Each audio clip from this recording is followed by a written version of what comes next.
Hi, my name is Margaret. I'm a dietitian qualified in Australia as an accredited practicing dietitian, and I have clinics every day with everyday people talking about different chronic diseases, so diseases that last longer than 6 months, and I want to bring to you some of the best tips and quick and easy things that can be brought to light and to help make changes in the diet. So this is a little intro to the kinds of information that I have to provide as a professional. But before we get started, if you found this helpful, you could give us a thumbs up. If you would like to share this with a friend, you can share it and the symbol is up there. Or if you would like to subscribe to this YouTube channel, you're quite welcome, and the subscribe button will be at the end for you. Thank you. So today I wanted to bring to you some information about different fats in the diet. Now, fats are one of the major macronutrients in our diet. There's fat, there's carbohydrate, and there is protein. So of fats, every cell wall in our body is made of fat.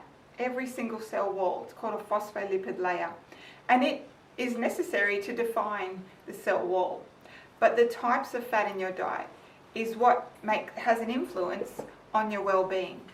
So fats that are often referred to as bad fats, these are ones that tend to make our cell walls more stiff, and ones that are good fats help to make our cell wall more flexible, which is what we want. Our body needs to be flexible. So bad fats is what I want to bring to you today, and I've got various examples here with me to show you through them. Okay, so top of the range, very high in bad fats, and it's a very big surprise to most people when I talk to them about this, are our coconut products. So just to be sure, we are not talking about coconut water. Coconut water is the water that's immediately in the coconut when you crack it open, or when someone cracks it open for you. It's not extracted from the hard shell of the coconut. It's not extracted from the white part of the coconut, the solids. So coconut water is nutritionally a completely different product, and it is not a source of fat in the diet. At best, this example has 0 grams of fat. So coconut water is not what we're talking about today. Alrighty, so the other coconut product that I want to bring to you is liquid coconut. So this is liquid coconut oil of a particular brand, and the brand doesn't matter. The brand doesn't matter. This is unique, this one, because as you can see, it's moving around, and this is winter here right now. So usually a liquid coconut oil would at least have some solids in the jar at room temperature. So they would tend to be solid at room temperature.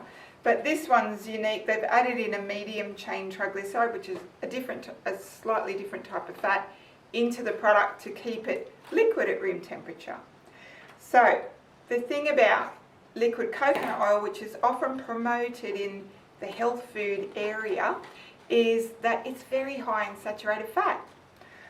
You can see when you do crack a coconut open, the solids are solid at room temperature. The outer part of the coconut that is edible is solid at room temperature. So this one is 95 grams per 100 ml. So 95% is saturated fat. Of that, 93 is saturated fat. So it is predominantly saturated fat. Okay, so that's the liquid coconut oil.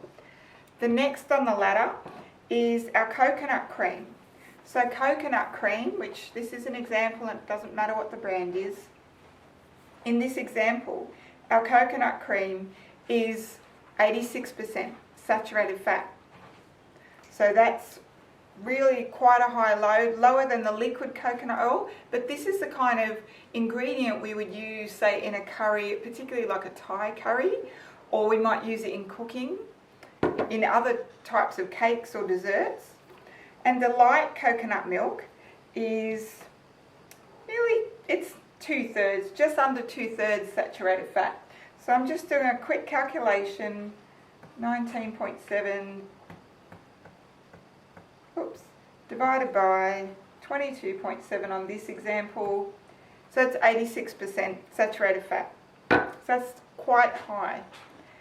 This other one that is commonly used in cooking again is our coconut milk. So the brand doesn't matter, it's just coconut milk.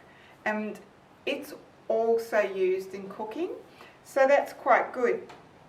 But its percentage of fat is definitely lower than the cream. Now of this we have 12 out of 17, which is quite a high proportion. 12. So it's at 70%. So it's down from 86, but we're still at 70% saturated fat. Now the next one that I'd like to move on to is looking at our cheeses. So our cheeses, and I'm talking here in this example about the gourmet cheeses. Like this is Camembert, which is quite yummy. And this one is an example of a brie, so you see them wrapped up specially. And that's fine. But of these cheeses, they can be quite high in saturated fat as well, because these are the gourmet end. So in terms of fat, overall total fat, we're looking at nearly 32 grams per 100 grams, so nearly a third, not quite. And of that portion, 21.4 divided by 32.9 in this example. So there we are at 65% saturated fat. So 65% saturated fat. Now, how does this add up to what the Heart Foundation recommends?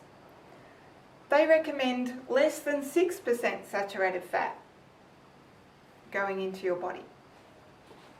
Less than 6, that's quite a small percentage. And you think about all these products in a dish. Now, there's other products that have got coconut in them. There's coconut sugar, there's coconut flour, and they are all, as proportions of the total fat in the diet, still very high in saturated fat, so I discourage them. Now, the other type of fat in our diet is even harder to identify than reading the label and doing a bit of calculation upstairs or on the calculator. So, the other type of fat is called trans fats.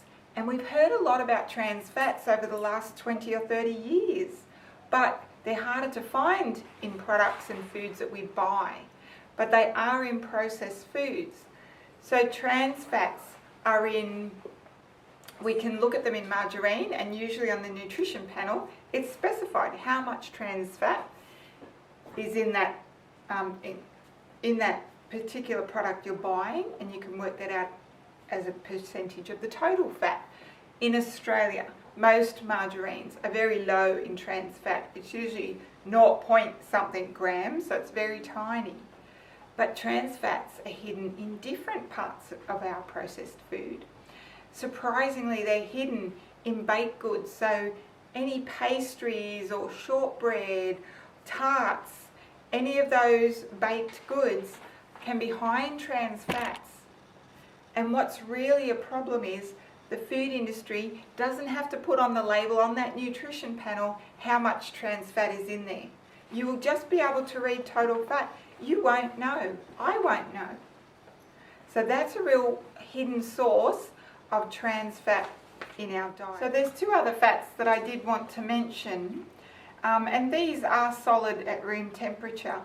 So one that's very common and very widely available and widely used is our butter. So butter is natural from cows, and it's been, curdled to make the butter, but it is very high in saturated fat. It's in the order of just on or just under 70% fat. The other, perhaps more obvious fat, but perhaps not, is cooking lard. Now, I grew up in my household where my mother always had cooking lard by the stove, and dripping, as it was called, was always reused and recycled, and it was solid at room temperature. And it tasted great because fat does carry flavour, But lard, in the various forms that are available, are all very high in saturated fat. So that I haven't mentioned yet is palm oil. Now palm oil has a bit of controversy about it, of course, because of issues of deforestation. And so some animals who live and are dependent on these palms are losing their habitat. Now palm oils are widely available in our diet. They are described typically as vegetable oil, and that can be hidden in chocolate and other baked products. Now palm oil, in terms of its saturated fat content, is about 55% saturated fat. So of 100 grams of palm oil, there'll be 55 grams of saturated fat. So that's about half. How can you identify it? Because under Australian food labels, manufacturers are not obliged to tell you the source of the oil, other than oils that have allergens attached to them. So palm oil gets to fly under the radar, just described as vegetable oil. If the vegetable oil seems, to then also have about half saturated fat, there's a good chance that it's either palm oil or coconut oil. But manufacturers would tend to go for palm oil because it's cheaper to produce. So either one, palm oil or coconut oil, is not good for your health. So that's just a wrap on the palm oil, which is a hidden source of saturated fat in our diet. Just finally there, just remember, if you want to like or share this, you're welcome to, and there's share buttons on the final screen, the like button is there, and the subscribe button is there as well. There are previous episodes on the final screen if you would like to check out other hints and tips in nutrition from me. Thank you very much.